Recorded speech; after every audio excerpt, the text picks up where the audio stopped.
Hello, everyone. Today, I'd like to talk about bulimia nervosa and share a research proposal that explores a new approach to identifying high risk moments and providing earlier support before binging and purging occur.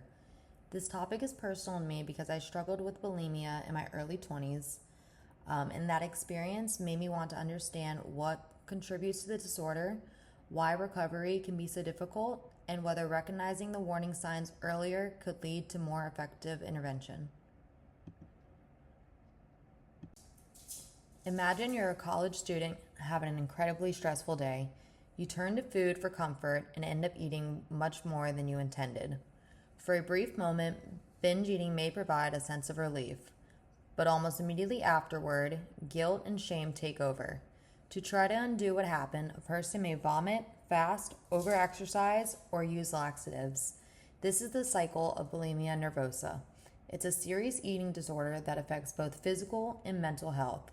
It can lead to heart problems, digestive complications, anxiety, depression, and low quality of life. Bulimia often develops during adolescence and young adulthood, making college students one of the groups most affected. Before someone binges or purges, a lot may be happening beneath the surface.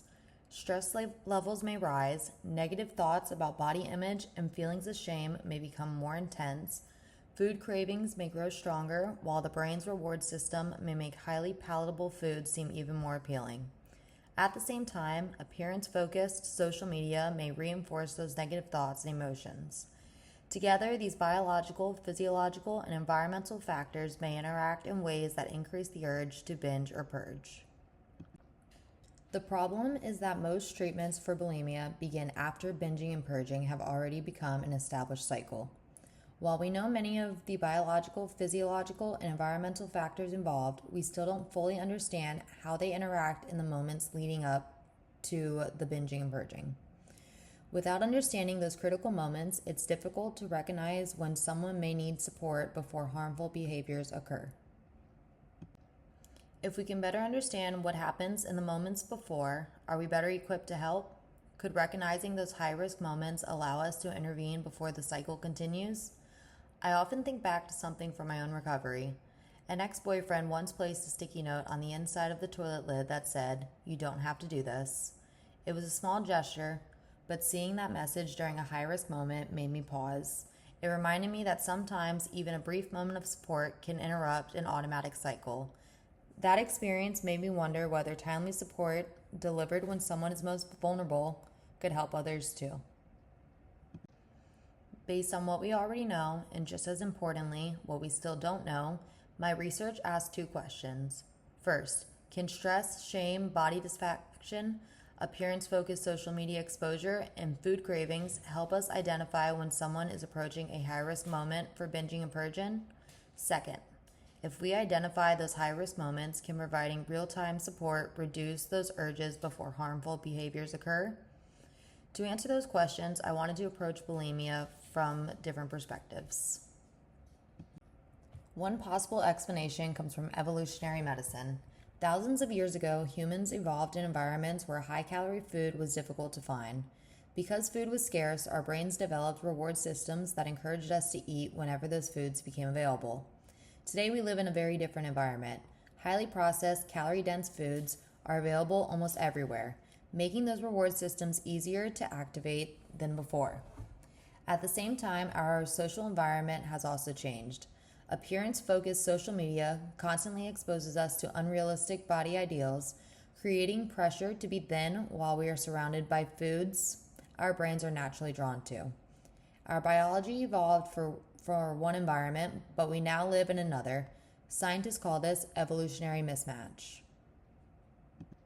Though the evolutionary perspective offers one possible biological explanation for why these high-risk moments occur, my research proposal takes a modern approach by combining that biological framework with real-time smartphone technology and behavioral monitoring.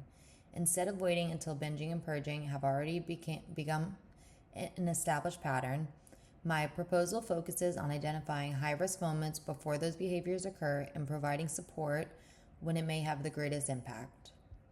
The goal is to recognize when someone may be most vulnerable and intervene before binging and purging occur, rather than reacting after a crisis has already begun.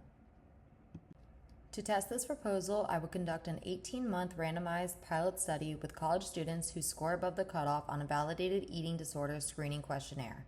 The study wouldn't diagnose participants. Instead, it would include students experiencing elevated bulimia symptoms. Participants would complete 3 brief smartphone check-ins each day for 16 weeks. During each check-in, they would report factors associated with binge purge urges, including stress, mood, body dysfunction, food cravings, appearance-focused social media exposure, and any urges to binge or purge. Participants would then be randomly assigned to one of 2 groups. One group would complete only the smartphone check-ins. The second group would receive brief support messages whenever they reported high-risk moments. These moments could encourage healthy coping strategies, taking a break from triggering social media, reaching out to a trusted person, or using campus counseling resources. They are intended to provide support during difficult moments, not replace the professional treatment. At the end of the study, I would compare the 2 groups to see whether providing support during high-risk moments helped prevent binging and purging. If this approach proves successful, it could change how we think about treating bulimia.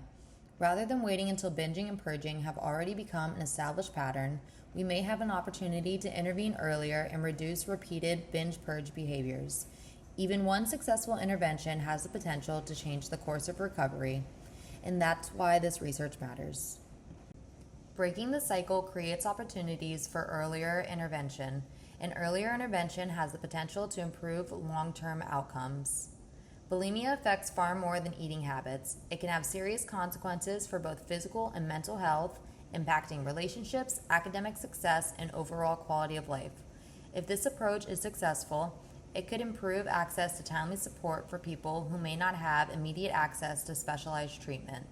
Beyond helping individuals, this research could improve our understanding of bulimia and help guide future prevention strategies and treatments.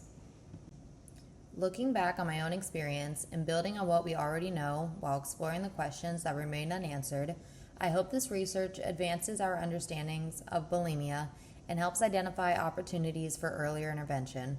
Ultimately, my goal is to help change the course of bulimia for young adults by recognizing risk early and providing support before the cycle continues. Thank you.